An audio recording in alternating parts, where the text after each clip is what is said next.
I'm going to cover in this video the galley ventilation systems. Now galleys change from ship to ship, but the setup is the same. So I'm going to start with a very generic schematic, which I will show you all how the basics of how any galley is supposed to work.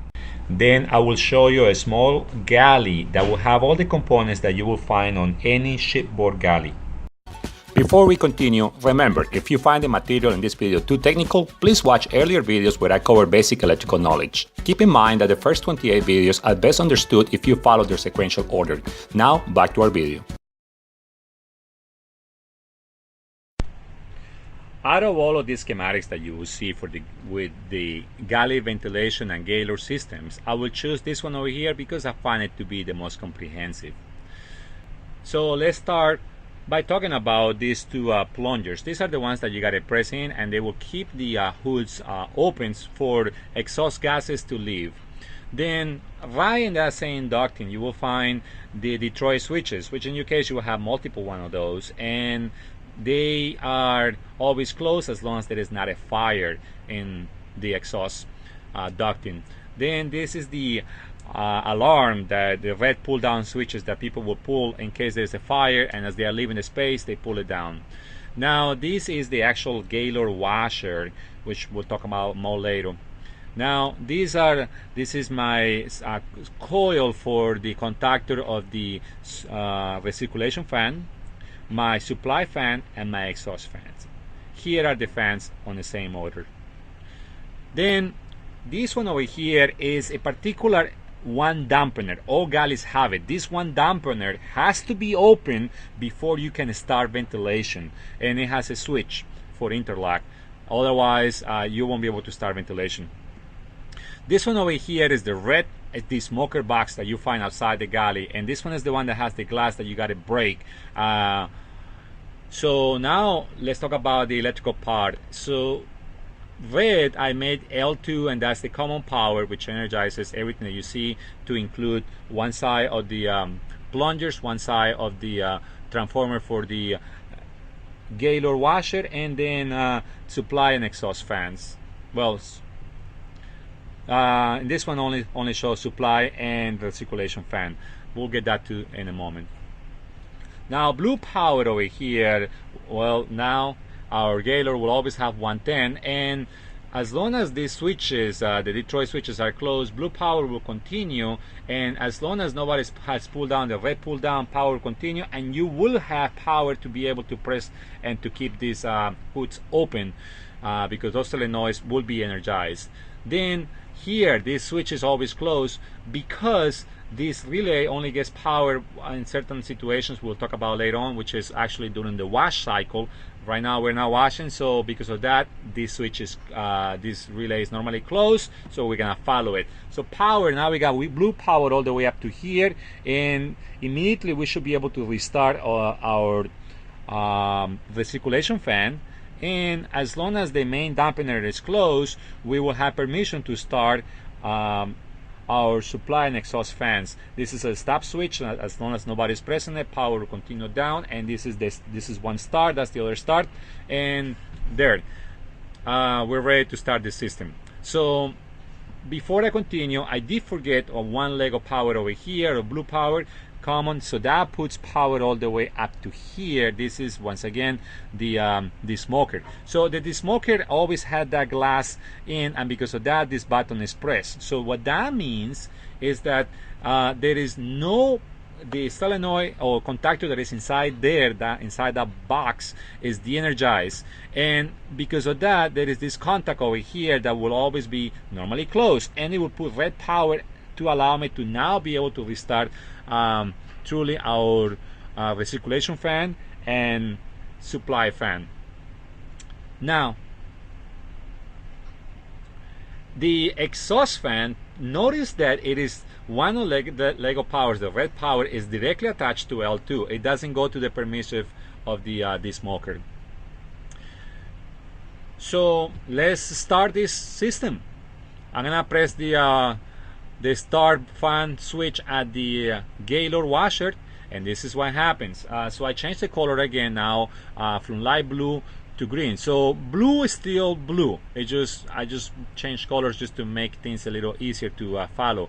But now blue became green because we pressed that switch, and what that does is, well, look at this. It starts our contactor. This is an exhaust contactor, which is going to close this contact over here. I'll show you that in a moment. And then also it will provide power to our supply fan. So that energizes our fans, and our fans are running. So there is the maintaining contact. It closes, and therefore, so dark blue became light blue, which became green. System is running. Now let's trace power for the Gaylord. That is the secondary of the transformer. That's the common side.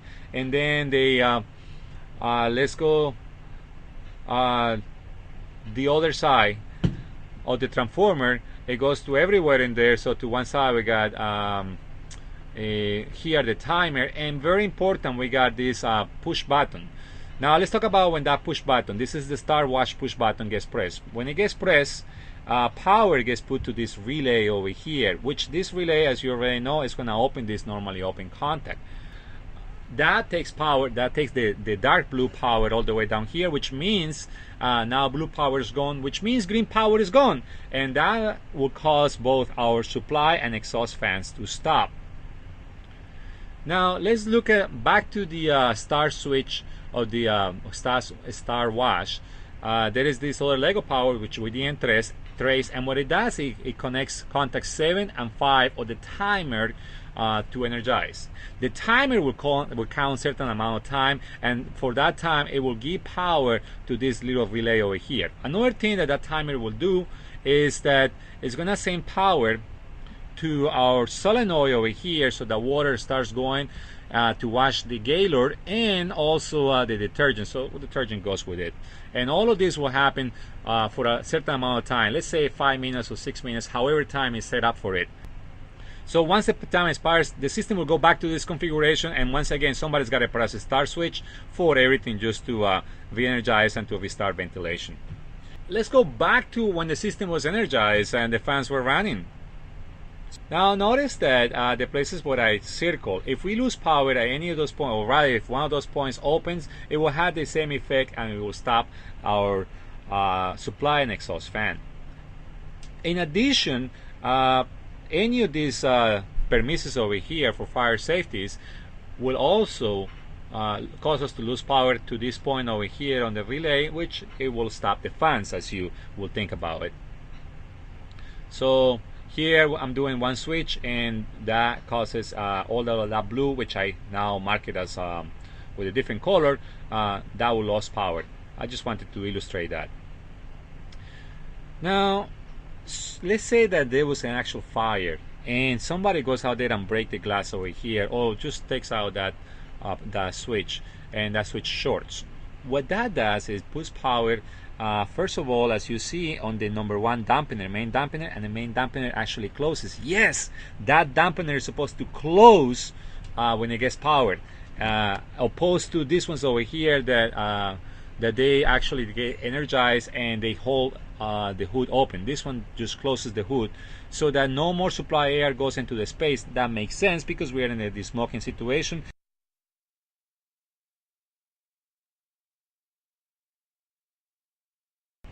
This switch over here, which it kept the supply and exhaust running. Let me show you. Let's go back to when the system was energized.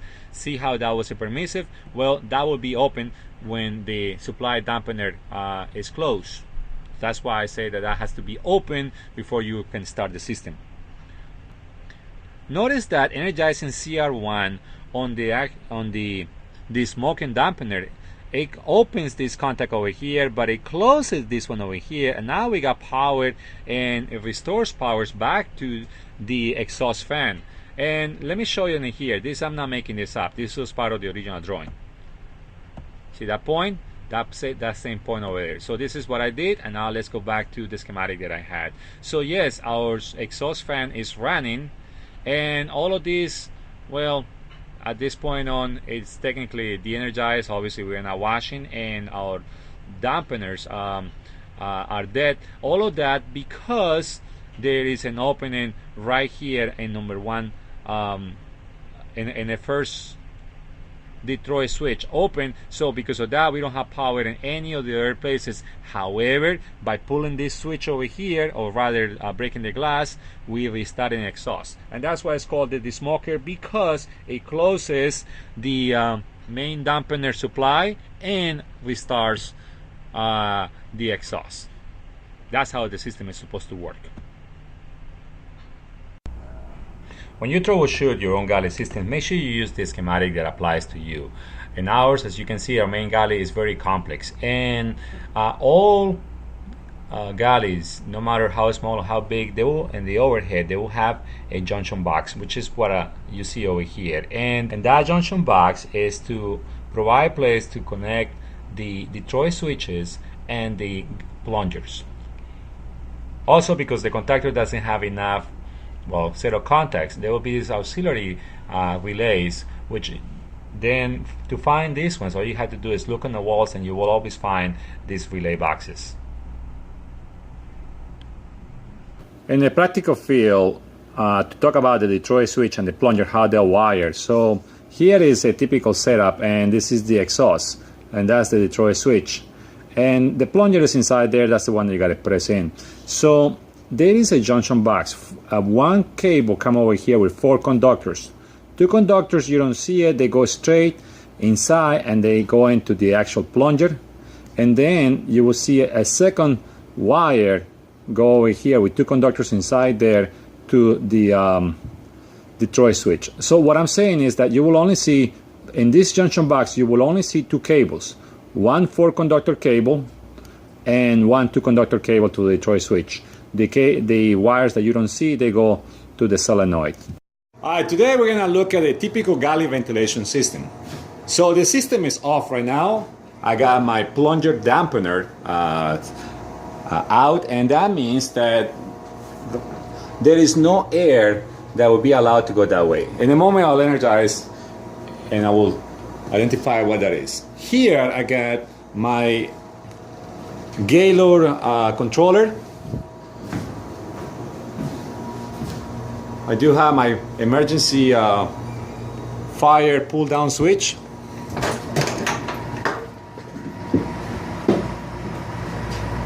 The number 1 dampener, this is the supply air going into it, which has to be closed. This switch is a manual switch that for you to be able to start the system, it has to be straight down, and that means that inside there it is open.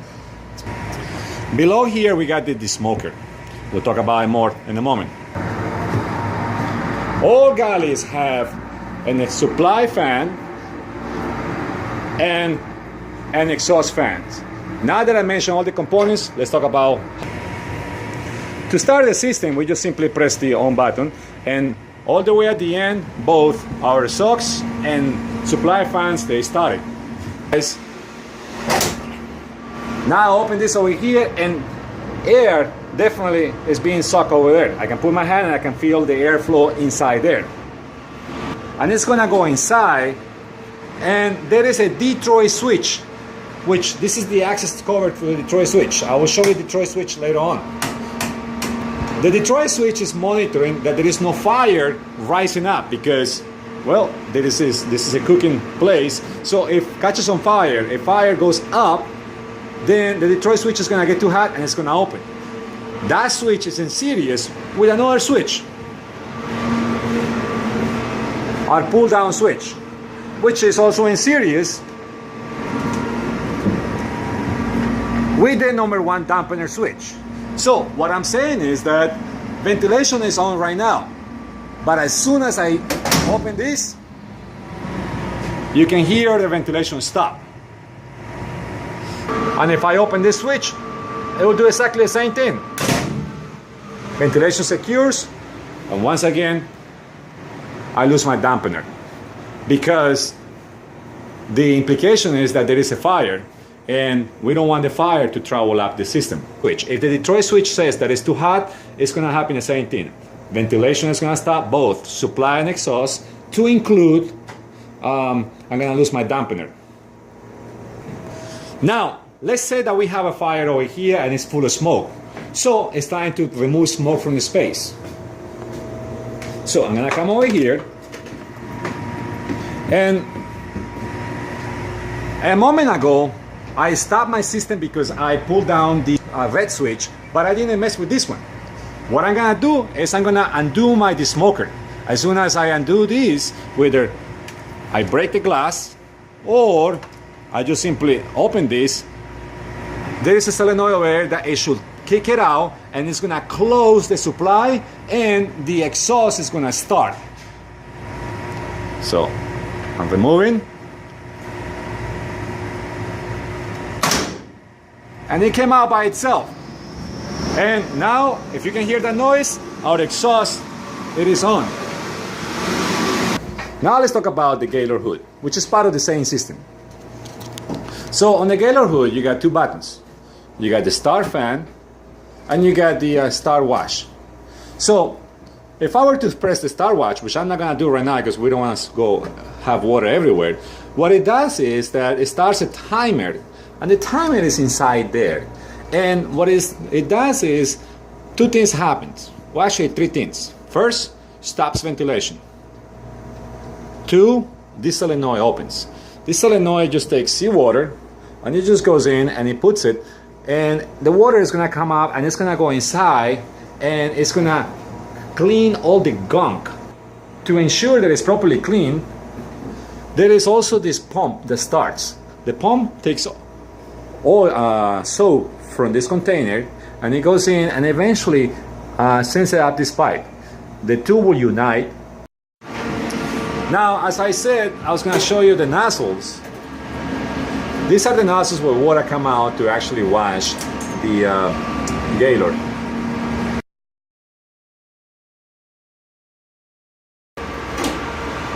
A stop at the bottom, that is the AGA step. That is the time delay. That's what decides for how long the wash cycle is going to last. On top, there is a little adjuster that if you just move the knob, you're actually messing with the time on how long the washing pole will be lasting. If the timer ever goes bad, you can always just remove it and swap it out very easily. Here, this controller has two relays. So if you ever troubleshoot a two-relay controller, you gotta use the right schematic. Let me show you the right schematic. Yeah, I know it looks all crappy and dirty, but that's the best that I got. Now, if we only have one relay, we could use this GENERIC schematic. Now, then after that, we got the switches. I'm sorry, the relays. But I want you to notice all the way in the back.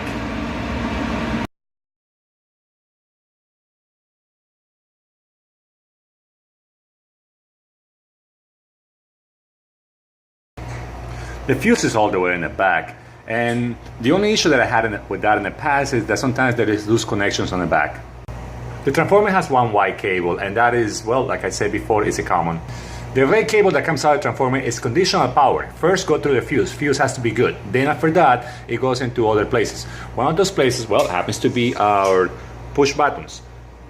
When the push button gets pressed to one, it energizes the orange, which is my wash relay, and then that would be based on the colors, that would be the right relay, and then the left relay, it is purple, and that is what this wire all the way there, it is.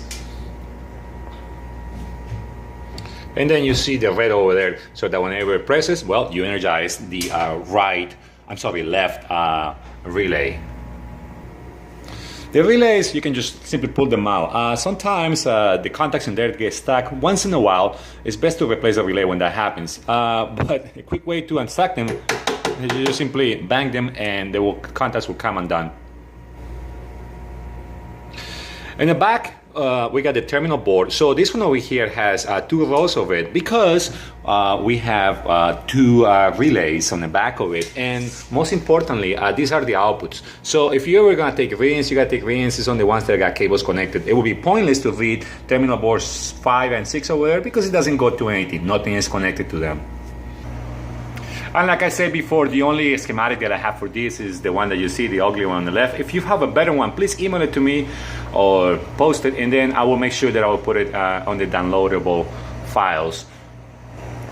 For troubleshooting purposes, well, pretty much, you know, you just make sure your transformer is good, your fuse is good, your relays are not stuck, and then you do resistance on your switches, make sure that they are working good, and that should just simply take care of this unless it's miswired.